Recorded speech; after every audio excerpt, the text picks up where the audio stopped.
You are here with By the Cover. Today we're going to be reviewing Heart-Shaped Box by Joe Hill. This book was 374 pages and took me 3 days to read. I would rate this book a 7.9 out of 10. This review may contain spoilers, so if you do not want to hear those, click off now. The synopsis: aging death metal rock legend Judas Coin is a collector of macabre, but nothing he possesses is as unique or dreadful as the latest purchase off the internet. A one-of-a-kind curiosity that arrives at his door in a black heart-shaped box. A musty dead man's suit, still inhabited by the spirit of its late owner. And now everywhere Judas Coin goes, the old man is there. As far as my likes with the book, absolutely loved Danny Wooten's character.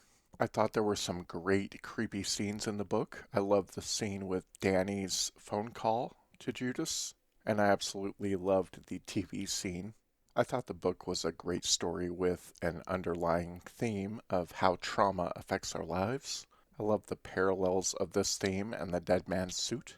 I also love how the author draws the distinction by using different names for characters throughout their lives. Having dogs in the story was great. It's always good when humans have companions, and I thought that the black dog was a unique take. I really liked the relationship building between Georgia and Judas. I enjoyed the glimpses into their pasts and learning more than just surface level things about those characters. I also enjoyed the chapter where we got to know more about Florida, which was one of Judas's previous love interests, and how things went to shit and the foreshadowing of what would be to come. I thought there was some great humor in the book, which made me laugh, especially a couple of the chapter transitions. The twist that was at the end actually made sense. It wasn't just plucked from thin air. You could tell that Joe Hill had a plan going throughout the book. I like the Dark Tower nod towards the end of the book.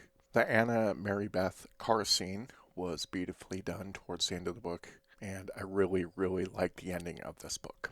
Another thing I liked is that this was a bleak story, but with a good underlying sense of hope.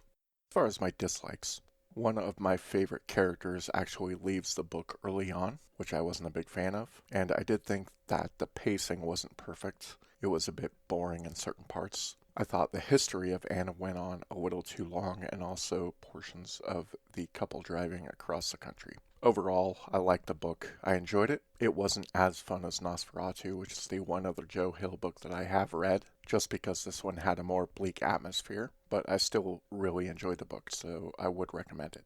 That's about it. We'll catch you later.